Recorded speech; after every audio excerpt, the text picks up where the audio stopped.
Hello दोस्तों, UPSC Hindi के online study platform में मैं निशांत त्रिपाठी आप सभी का स्वागत करता हूं।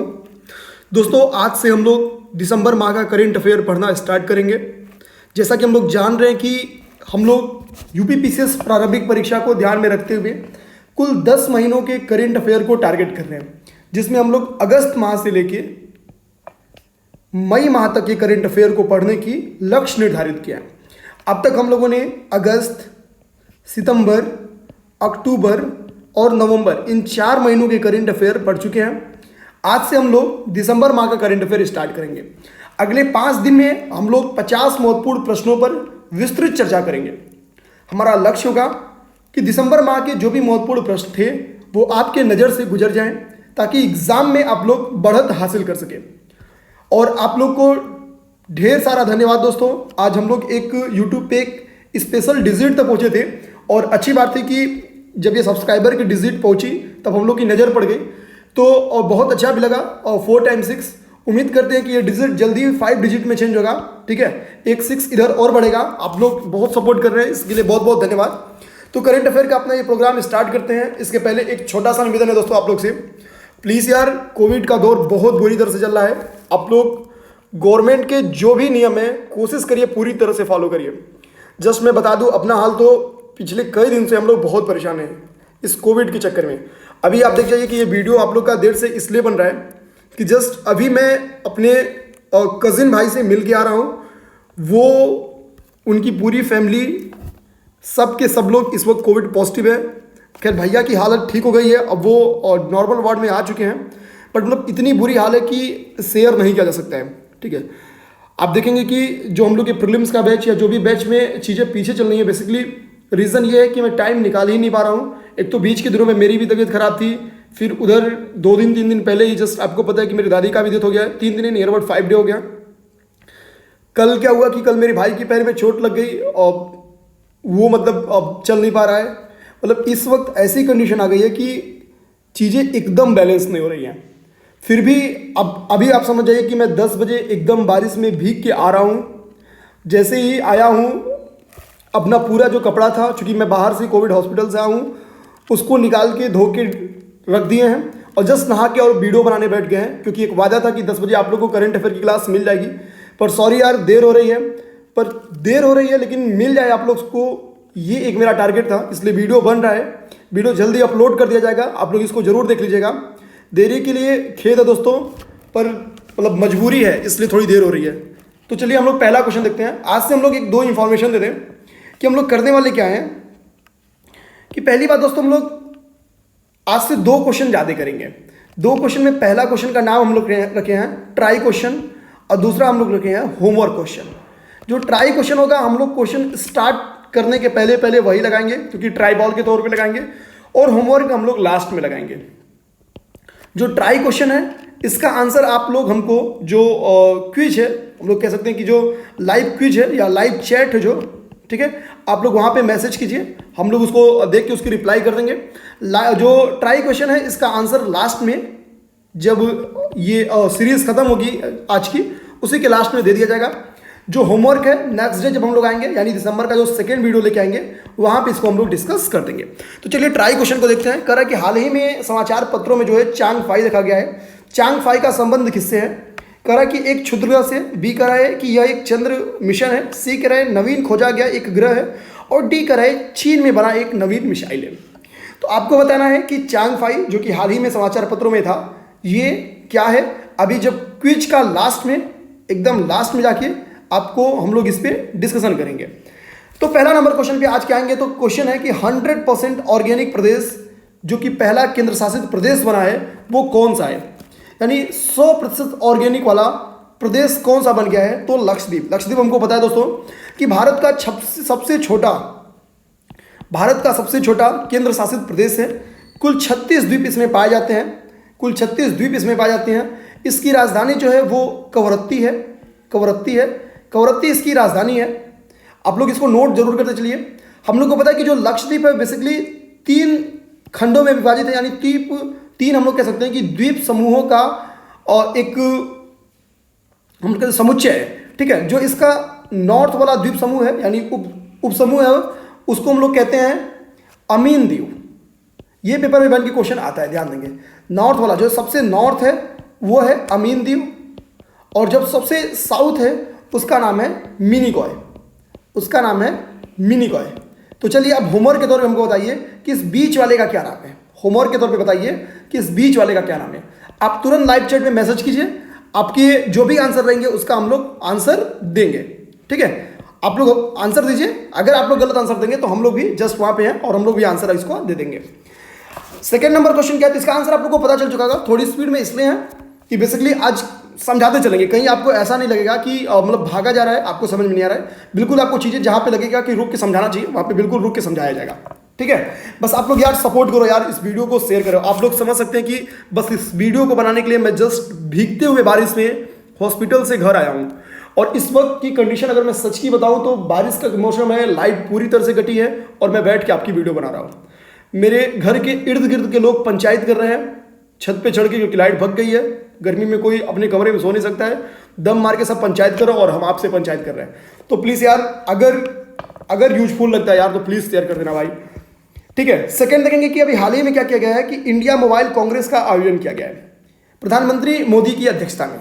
और ये क्या है, इसका आयोजन संयुक्त रूप से किया गया है। ध्यान देंगे कि जो इसका आयोजन था वो संयुक्त रूप से किया गया है। किसने इसका आयोजन यानी कि संयुक्त रूप से किया गया, यानी एक से अधिक लोगों ने इसका आयोजन किया होगा। तो देखेंगे कि भारत सरकार का जो दूरसंचार विभाग है इसने, और cellular operators association of India, इन दो लोगों ने मिलकर इसका आयोजन किया था। फिर से आप लोग नाम देख सकते हैं, नाम है भारत सरकार का दूरसंचार विभाग, और दूसरा जो इसमें नाम है cellular operators association of India, ठीक है। इन दोनों का ये क्या है, ज्वाइंट आयोजन था, संयुक्त आयोजन था। किसका संयुक्त आयोजन था, किस चीज का, इंडिया मोबाइल कांग्रेस का, ठीक है। अब ध्यान देंगे इस कांग्रेस जो ये मीटिंग थी, जो ये आयोजन था, इसकी थीम क्या थी। पेपर में अक्सर थीम पे क्वेश्चन आता है, तो ध्यान देंगे जो इसका थीम था वो था समावेशी नवाचार, समावेशी नवाचार, ठीक है, स्मार्ट, सुरक्षित और अस्थाई, ठीक है। ये इसकी थीम थी। अब आप अगर क्वेश्चन पे जाएंगे तो आपको पता चलेगा पहला स्टेटमेंट भी सही है और थीम के हिसाब से आपको लग जाएगा दूसरा स्टेटमेंट भी सही है, तो यानी इसका दोनों स्टेटमेंट सही है। तो ऑप्शन नंबर क्या सही है, इसका ऑप्शन नंबर ए सही है। तीसरे नंबर क्वेश्चन पे आइए, honey farmer producer organisation FPO, हाल ही में एफपीओ का उद्घाटन कुल 5 प्रदेश में किया गया है। कुल 5 प्रदेश में किया गया है। पेपर करा निम्नलिखित में से कौन सा वो राज्य है जिसमें नहीं किया गया है। ध्यान देंगे अभी जो केंद्रीय मंत्री हैं अपने नरेंद्र सिंह तोमर जी, उन्होंने टारगेट रखा है शहद उत्पादन को बढ़ाने के लिए, ठीक है। जो ये एफपीओ उत्पादन का जो उद्घाटन किया गया है 5 राज्यों में, बेसिकली उनका टारगेट क्या है, शहद उत्पादन को बढ़ावा देना, ठीक है। तो शहद उत्पादन को बढ़ाने के लिए 5 राज्य, उन 5 राज्यों में से 3 राज्य का नाम लिखा है बिहार, मध्य प्रदेश और राजस्थान। हिमाचल प्रदेश नहीं है, ध्यान देंगे हिमाचल प्रदेश नहीं है।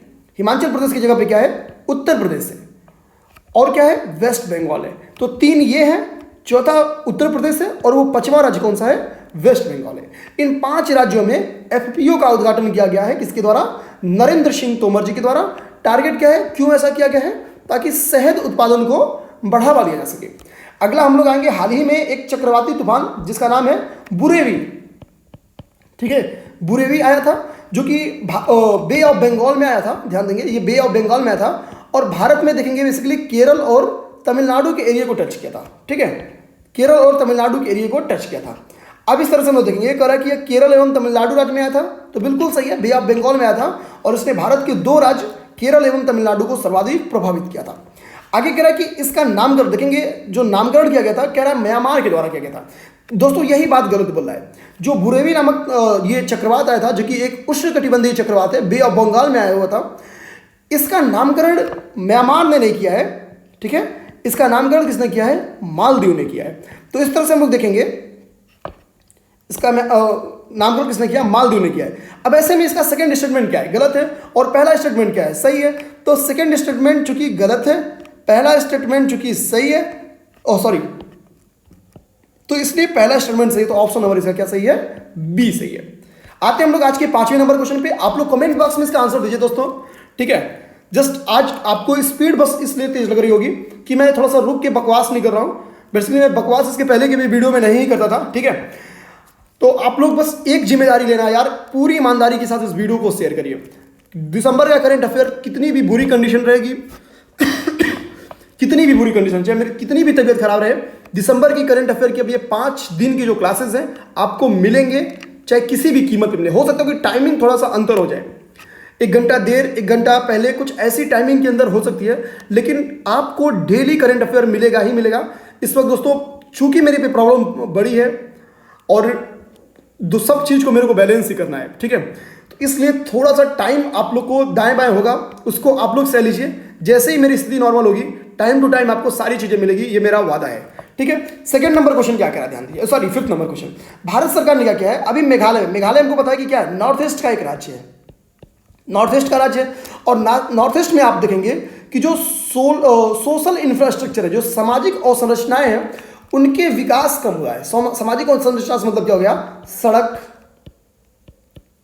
बिजली, इन सब की जो विकास है, बेसिकली ये नहीं कहेंगे कि नहीं हुआ है, कम हुआ है, ठीक है। आज़ादी के बाद से ये प्राय क्या रहा है कि नॉर्थ ईस्ट का एरिया माना गया है कि विकास से अछूता रहे। तो अभी भारत सरकार ने टारगेट किया है कि मेघालय में क्या किया जाए कि जो बिजली वितरण की स्थिति है उसमें सुधार लेके आया जाए। अब जाहिर सी बात है, आप बिजली वितरण की स्थिति में सुधार लेके आएंगे तो खर्च बढ़ेगा। खर्च 2-4 रुपए का होगा नहीं, डॉलरों में खर्च होगा, मिलियन डॉलर में खर्च होगा। तो भारत सरकार ने को मदद कौन कर रहा है इसमें, 132.8 मिलियन डॉलर का, 132.8 मिलियन डॉलर की मदद मिलेगी इससे, एडीबी से। 132.8 मिलियन डॉलर की मदद मिल रही है एडीबी से। एडीबी मतलब एशियाई विकास bank, Asian development bank. ADB का मतलब हो गया एशियाई विकास बैंक। एक छोटा सा न्यूज यहां पे दे दें आपको दोस्तों, देखिए यूपीएससी हिंदी क्या है कि यूपी पीसीएस प्रीलिम्स का एक टेस्ट सीरीज चला रही है, और ये टेस्ट सीरीज मेरे से लिख लीजिए कि मार्केट में मौजूद टेस्ट से सबसे ज्यादा लाभदायक टेस्ट है। इसके पीछे रीजन ये है कि एग्जाम को एकदम टारगेट करते हुए गौरव सर के निर्देशन में टेस्ट सीरीज तैयार किया गया है, ठीक है। और ये बहुत कम, इसकी फीस भी देखेंगे केवल 1000 रुपीज इसकी फीस है, और इसमें कुल आपको 30 टेस्ट दिए जा रहे हैं, कुल 30 टेस्ट है इसमें। जो टेस्ट इसमें 2 चीज बातें ध्यान देंगे, इसमें करेंट अफेयर के भी टेस्ट है और इसमें ट्रेडिशनल टेस्ट भी है। ट्रेडिशनल का मतलब हो गया, एक तो सेक्शनल है और दूसरी फुल टेस्ट है, ठीक है, दूसरा फुल टेस्ट है। जो टेस्ट हो चुके हैं उनके पीडीएफ आपको एडमिशन लेते ही तुरंत दे दिए जाएंगे, ताकि आप अपनी प्रैक्टिस को प्रभावी ढंग से शुरू कर सकें।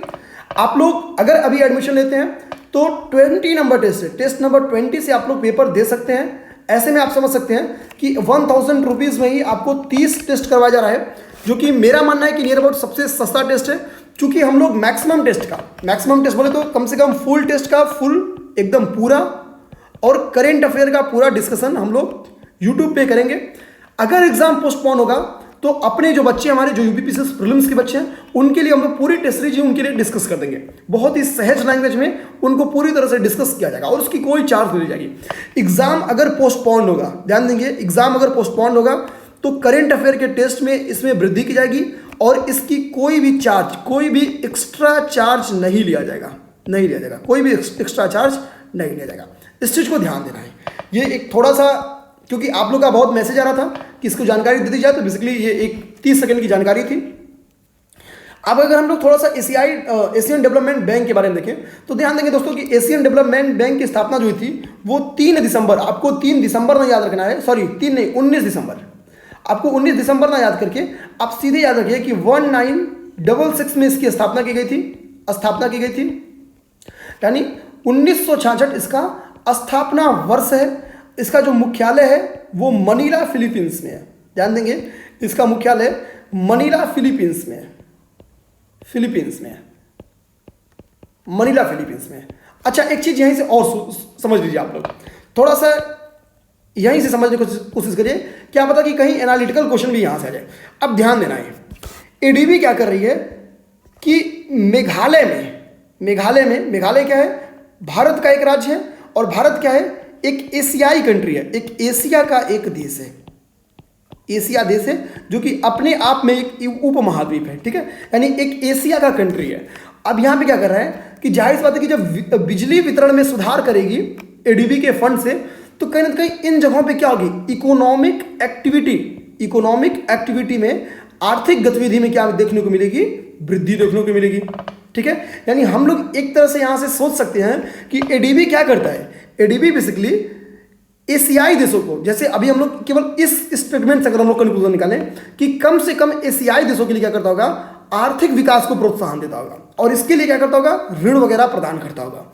आर्थिक विकास को कम से कम प्रभावित करने के लिए, प्रोत्साहन देने के लिए ऋण वगैरह प्रदान करता है, कम से कम किसको, एशियाई देशों को, क्योंकि भारत एक एशियाई देश है।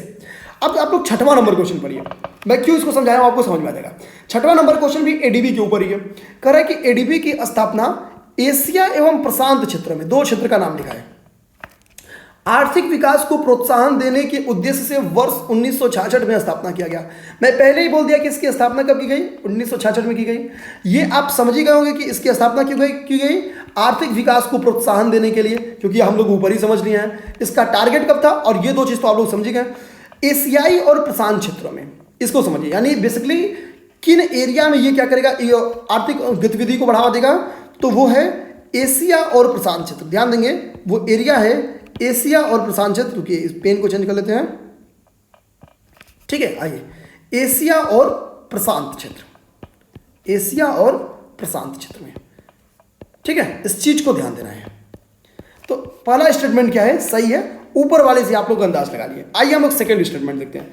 सेकंड स्टेटमेंट सीधे करा कि इसका मुख्यालय फिलीपींस मनीला में स्थित है, इस पे भी हम लोग चर्चा कर लिए हैं। तो इसका दोनों स्टेटमेंट चूंकि सही है, इसलिए इसका ऑप्शन नंबर ए सही है। ठीक है, आइए हम लोग 7 नंबर क्वेश्चन देखें, जो कि मेंस के लिहाजे से वेरी इंपॉर्टेंट है। ध्यान देंगे, प्राय क्या करती है राज्य सरकारें या केंद्र सरकार, जो है कि सामाजिक न्याय को ध्यान में रखते हुए कई सारी कल्याणकारी योजनाएं चलाती हैं। ठीक है, कई सारी कल्याणकारी योजनाएं चलाई जाती हैं। अब क्या है कि चूंकि इन कल्याणकारी योजनाओं की जानकारी, ठीक है, इन कल्याणकारी योजनाओं की जानकारी का अभाव रहता है, किनके बीच में, जो पब्लिक है उनके बीच में, क्योंकि भारत में देखेंगे साक्षरता दर बहुत कम है। ठीक है, अब ऐसे में क्या है कि इन कल्याणकारी योजनाओं का लाभ प्रायः जो लाभार्थी हैं, जो कि हम लोग कह सकते हैं प्रार्थी हैं, जो पात्रता रखते हैं उस लाभ को लेने के लिए, प्रायः ये लोग नहीं ले पाते हैं। यानी पात्रता लेने से जो पात्र हैं वो अछूते रह जाते हैं। तो गवर्नमेंट ने क्या सोचा, एक सरकार है, किस सरकार पे अभी जस्ट बात करेंगे, कि एक राज्य सरकार है, उसने सोचा भाई कि चलो मैं अपने जो राज्य की कल्याणकारी योजनाएं हैं उसके बारे में लोगों को क्या कर रहा हूं, जागरूक कर दे रहा हूं। क्योंकि जैसे ही लोगों को जागरूक करेंगे वो अपने अधिकारों की मांग करने लगेंगे। जब अपने अधिकारों की मांग करेंगे तो जाहिर सी बात है कि फिर ट्रांसपेरेंसी आएगी, जो पात्र हैं उनको उन पर्टिकुलर उन कल्याणकारी योजनाओं का लाभ मिलने लगेगा। तो अब वो राज्य को सरकार कौन सी है, तो पश्चिम बंगाल। चूंकि पश्चिम बंगाल में चुनाव का टाइम पीरियड आ गया है, गवर्नमेंट में दीदी थी, तो दीदी कुछ डिसीजन अच्छा खासा लेंगे ही लेंगी, तो उसका इंपैक्ट आपको डिसीजन पे देखने को मिलेगा। तो पश्चिम बंगाल इसका सही आंसर है। ठीक है, आते हम लोग अब इसको देखिए, अब इसको मेंस में कैसे यूज करेंगे। सपोज कि यूपी का ऐसा कोई क्वेश्चन आ गया कि क्या कारण है कि भारत में या यूपी में महिलाओं को लेके, बच्चों को लेके, एजुकेशन को लेके, या किसी चीज को लेके, किसी भी हम लोग कह सकते हैं कि संवेदनशील वर्ग को लेके, SC ST को लेके, कि इतनी सारी कल्याणकारी योजनाएं हैं, फिर भी इनकी स्थिति में सुधार नहीं हो रहा है। तो आप लोग सीधा लिखिएगा सुझाव में कि राज्य द्वारे सरकार अभियान के तर्ज पर उत्तर प्रदेश सरकार को भी राज्य कल्याणकारी योजनाओं की जानकारी है तो एक अभियान चलाया जाना चाहिए।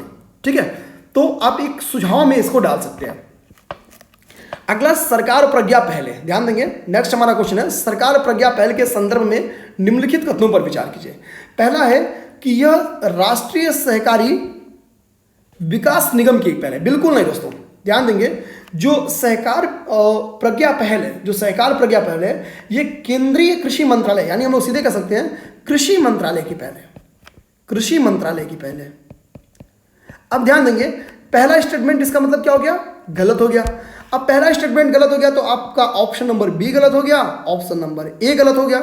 अब हमारे पास ऑप्शन 2 ही बचा है, या तो सी सही होगा या तो डी सही होगा। तो दूसरा स्टेटमेंट पढ़ते हैं। कह रहे कि जो सरकार, अब थोड़ा सा मैं समझा देता हूं, जो सहकार प्रज्ञा पहल बेसिकली ये कृषि मंत्रालय की है। ठीक है। कृषि मंत्रालय ने ग्रामीण क्षेत्रों में, आप लोग लिख जाइए इसको, ग्रामीण क्षेत्रों में प्राथमिक सहकारी समितियों में, ठीक है, ग्रामीण क्षेत्रों में प्राथमिक, लिख दे रहे हम लोग सब इसको, प्राथमिक सहकारी समितियों में, प्राथमिक सहकारी समितियों में किसानों को राष्ट्रीय सहकारी किसान निगम द्वारा, किसानों को राष्ट्रीय सहकारी किसान निगम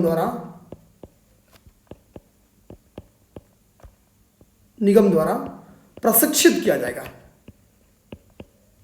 प्रशिक्षित किया जाएगा। यानी एक चीज को ध्यान देना यहां पे कि जो राष्ट्रीय सहकारी, ठीक है, एक सेकेंड, अब ध्यान देंगे कि जो राष्ट्रीय सहकारी किसान निगम है, ठीक है, राष्ट्रीय सहकारी जो किसान निगम है, सॉरी विकास निगम है, ये किसान निगम लिखा गया है, ये विकास निगम है, विकास निगम है। तो जो राष्ट्रीय सहकारी विकास निगम है, ये बेसिकली क्या कर रही है कि इस योजना के थ्रू क्या है, किसानों को प्रशिक्षित करने का काम करेगी, ना कि इस योजना को लॉन्च कर रही है। इसका काम क्या है कि किसानों को प्रशिक्षित करना, ठीक है। आप देखेंगे कहां पे, तो प्राथमिक सहकारी समितियों में। अब अगर आप लोग ये स्टेटमेंट को समझ गए होंगे तो आप लोग सेकंड स्टेटमेंट पढ़िए। सेकंड स्टेटमेंट क्या कह रहा है? सेकंड स्टेटमेंट कह रहा है कि इस योजना के तहत देश के ग्रामीण क्षेत्रों में प्राथमिक सहकारी समितियों को प्रशिक्षण दिया जाएगा, ठीक है। तो यानी सेकंड स्टेटमेंट क्या है, सही है। और ये प्रशिक्षण कौन देगा? राष्ट्रीय सहकारी विकास निगम देगा, राष्ट्रीय सहकारी विकास निगम देगा। तो यानी सेकंड स्टेटमेंट सही है, तो इसका आंसर ऑप्शन नंबर सी सही है। अब नेक्स्ट क्वेश्चन है सूर्याधार झील। सूर्यधार झील, हाल ही में जो सूर्यधार झील था, ये क्यों चर्चा का विषय रहा है? तो ध्यान देंगे, अभी क्या हुआ है कि उत्तराखंड के मुख्यमंत्री ने इस झील को का उद्घाटन किया है। उत्तराखंड की इस झील का उद्घाटन किया है। बेसिकली क्या है कि इस झील की जो क्षमता है, जो स्वच्छ पानी की, हम लोग कह सकते हैं पीने योग्य पानी की जो क्षमता है, वो 77,000 क्यूबिक मीटर इसकी क्षमता है। माना जा रहा है कि इर्द गिर्द के कम से कम 20 गांवों को इससे पानी पीने की सुविधा उपलब्ध होगी, ठीक है। तो सूर्यधार झील का उद्घाटन कहाँ किया गया है? अपने उत्तराखंड में किया गया है। ध्यान देंगे, उत्तराखंड में, क्योंकि उत्तराखंड में अभी जस्ट मुख्यमंत्री बदले गए हैं, इसलिए भी इंपॉर्टेंट बन जाता है। आइए हम लोग देखते हैं आज का लास्ट नंबर क्वेश्चन। एक ही रिक्वेस्ट, शेयर करना है, शेयर करना है, ठीक है। तो आज का हमारा लास्ट नंबर क्वेश्चन है 10वां नंबर क्वेश्चन कि कौन सा प्रदेश कीवी फल के लिए जैविक प्रमाणीकरण पाने वाला देश का पहला राज्य है? कीवी फल के लिए तो ध्यान देंगे, अरुणाचल प्रदेश वो राज्य है। अरुणाचल प्रदेश, अरुणाचल प्रदेश द्वारा क्या किया गया है कि कीवी फल के लिए जैविक प्रमाणीकरण ये पाने वाला पहला राज्य बन गया है। कीवी फल के लिए जैविक प्रमाणीकरण पाने वाला पहला राज्य बन गया है अरुणाचल प्रदेश, ठीक है। एक चीज इंपॉर्टेंट क्या है कि कीवी है ना, अरुणाचल प्रदेश में इसको एक अलग नाम से जाना जाता है और उसका नाम है अंतरी। यानी अंतरी ही क्या है? कीवी है। अरुणाचल प्रदेश का कीवी है, दोनों एक ही है, नाम अलग है, ठीक है। तो इस चीज को बाकी हम लोग जानते हैं कि बेसिकली जब डेंगू वगैरह होता है तब हम लोग कीवी वगैरह खाने के सुझाव दिए जाते हैं। रीजन क्या है? तो रीजन यह है कि बेसिकली इसके खाने से जो प्लेटलेट्स वगैरह हैं वो ग्रोथ कर जाती है, उसमें वृद्धि हो जाती है। इसी के लिए डॉक्टर कीवी वगैरह प्राय खाने के लिए बोलते हैं। अब हम लोग आते हैं, पहला तो मेरा वादा था कि जो ये पहला नंबर क्वेश्चन जो ट्राई क्वेश्चन था इसका आंसर देंगे। आप लोग में से जिन जिन दोस्तों ने आंसर इसका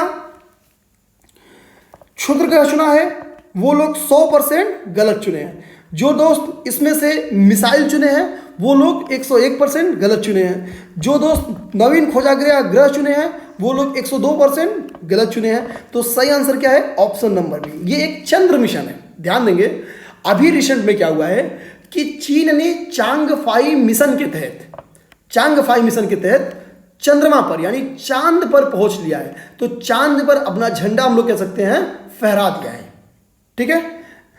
और ऐसा करने वाला चीन दुनिया का दूसरा देश बन गया है। इस चीज को ध्यान देंगे।